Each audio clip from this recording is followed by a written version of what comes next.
शांति। 28 जनवरी की मुरली है। ज्ञान के सागर, आनंद के सागर शिव परमात्मा कहते हैं, मीठे बच्चे, एक मनमना भव के मंत्र से तुम समझदार बनते हो। देखो, एक ही मंत्र, मन मेरे में लगाओ। शिव बाबा में मन लगाने से हम समझदार बनते हैं। यही मंत्र सब पापों से मुक्त करने वाला है। भगवान में मन लगाने से, भगवान को याद करने से सब पाप भस्म होंगे। सिर्फ यही मंत्र याद रखो, मन मना भव। प्रश्न है, सारे ज्ञान का सार क्या है? मन मना भव रहने वालों की निशानी क्या होगी? उत्तर है, सारे ज्ञान का सार है कि अब हमको वापिस घर जाना है। चीची दुनिया है, इसको छोड़ हमें अपने घर चलना है। अगर ये याद रहे तो भी मनमना भव हुआ। देखो, अगर हमको घर जाना है, अगर ये भी याद रहे तो भी ये मनमना भव हुआ। मनमना भव रहने वाले बच्चे सदा ज्ञान का विचार सागर मंथन करेंगे।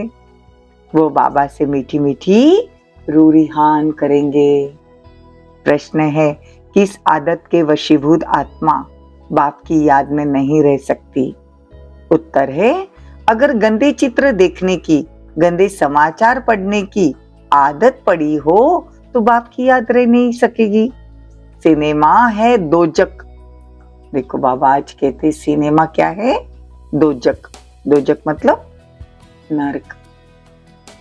सिनेमा मतलब थिएटर में जाने की अभी जरूरत नहीं। आजकल सबके हाथ में मोबाइल में टीवी, सिनेमा, समाचार, गंदे चित्र सब आ गए हैं। देखो, कितने साल पहले बाबा ने ये कह दिया था कि सिनेमा है दोजक का द्वार, जो वृत्तियों को खराब कर देता है। ओम शांति। रूहानी बाप बैठ रूहानी बच्चों को समझाते हैं। समझाना उसको होता है जिसमें कुछ समझ न हो।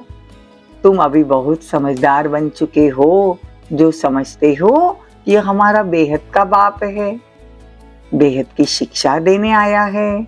सृष्टि के आदि मध्य अंत का राज भी समझाते हैं। स्टूडेंट की बुद्धि में नॉलेज तो होनी चाहिए ना, और फिर बाप साथ में भी जरूर ले जाएगा, क्योंकि बाप जानते हैं कि यह पुरानी छीछी दुनिया है।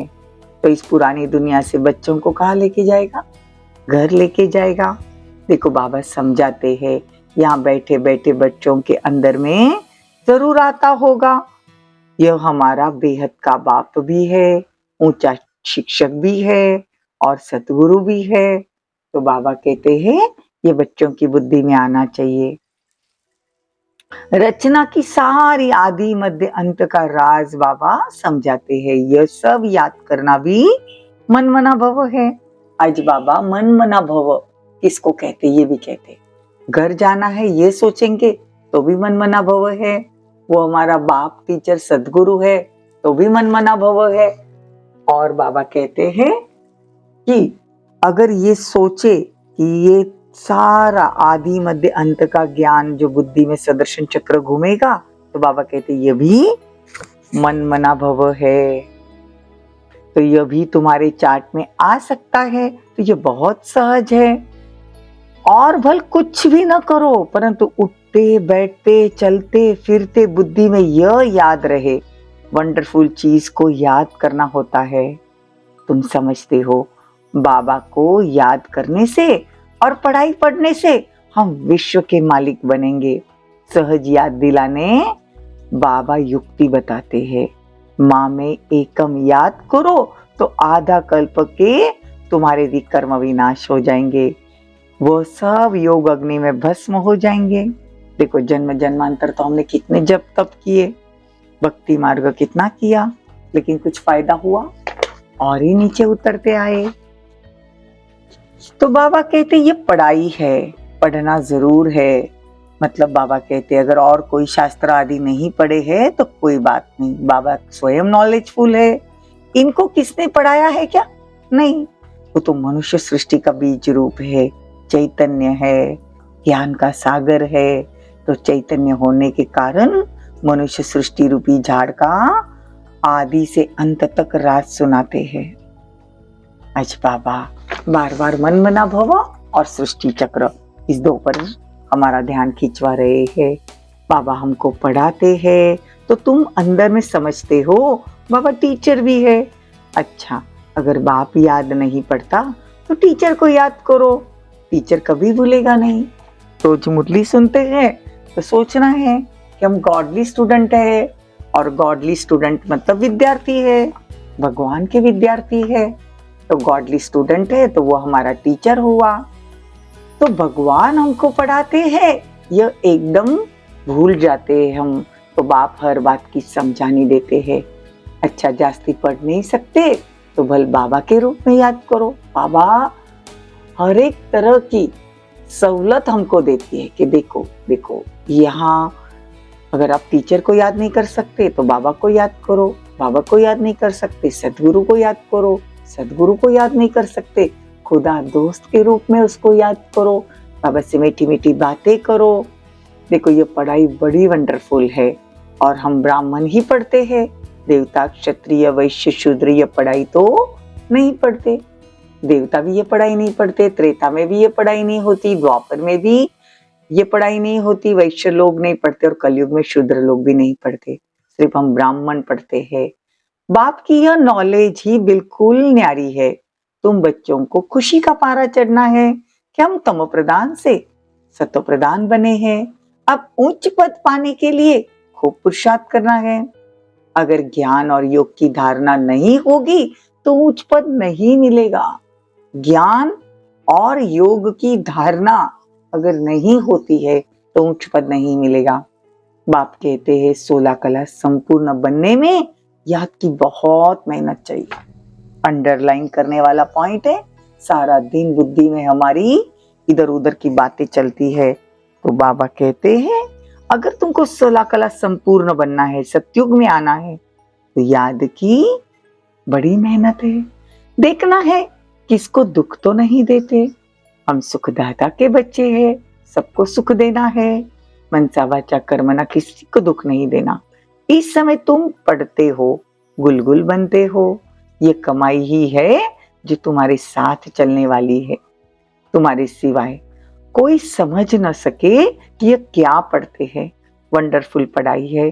बाप कहते कभी अपसेट नहीं होना, पढ़ाई कभी नहीं छोड़ना। बाबा के पास सबका रजिस्टर है। बाबा कहते हैं पढ़ाई कभी नहीं छोड़ना, बाबा का हाथ भी कभी नहीं छोड़ना। बाबा के पास सबका रजिस्टर है। देखो, तुम बच्चे जानते हो ये साकार बाबा तो पुनर्जन्म में आता है।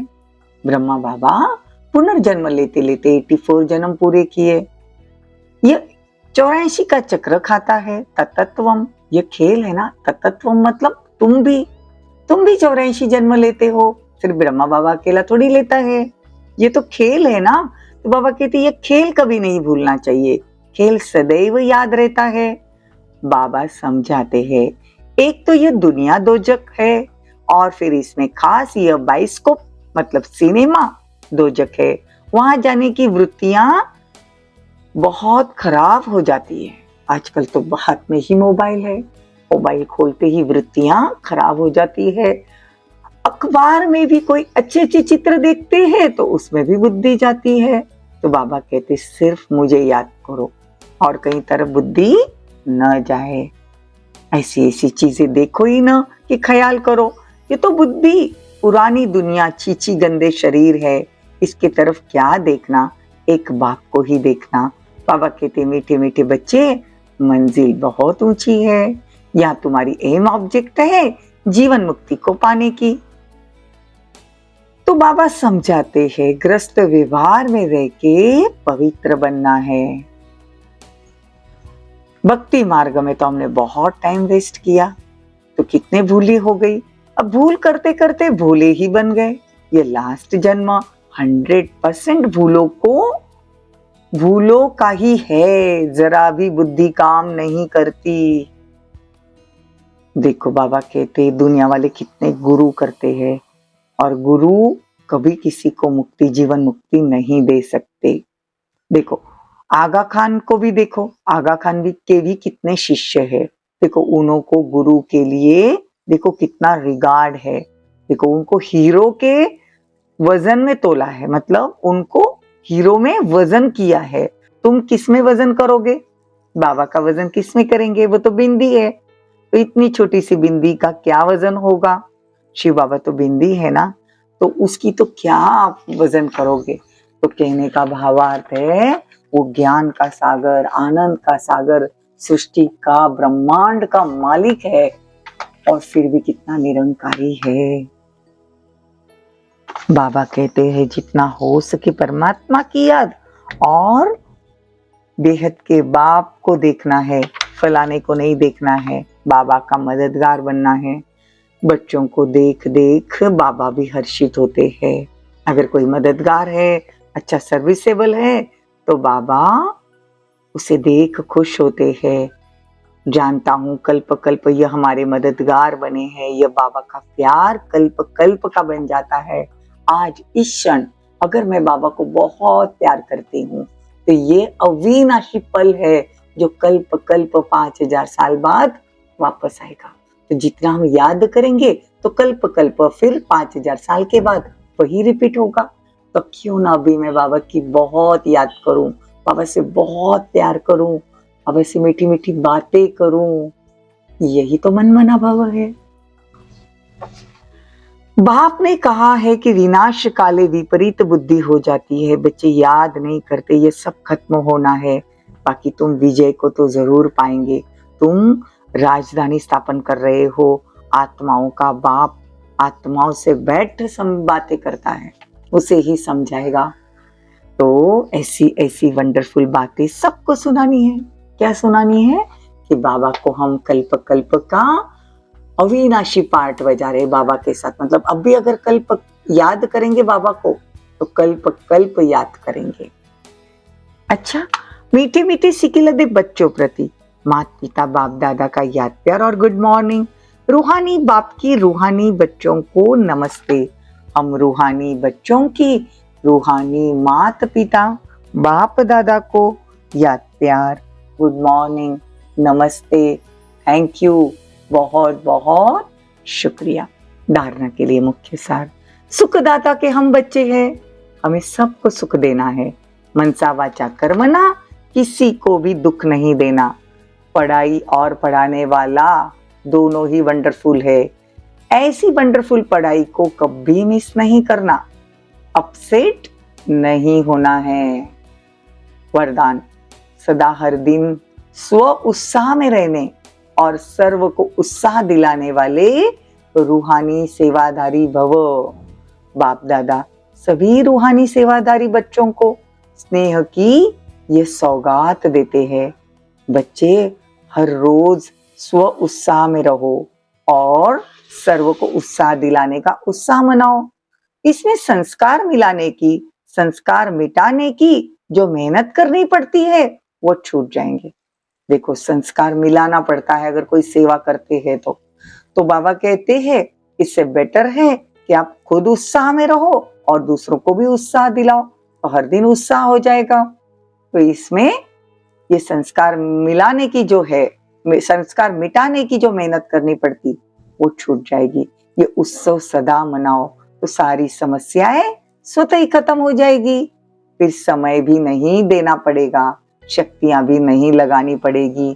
खुशी में नाचते और उड़ते रहेंगे। देखो खुशी में नाचने वाले और उड़ने वाले हम क्या बन जाएंगे? फरिश्ते बन जाएंगे। स्लोगन, ड्रामा के राज को समझ, नथिंग न्यू का पाठ पक्का करने वाले बेफिक्र बादशाह भवो। अव्यक्त इशारा, मन को कंट्रोल करने के लिए मन को अर्पण कर पूरा सरेंडर हो जाओ। फिर मन में अपने अनुसार संकल्प उठा ही नहीं सकेंगे।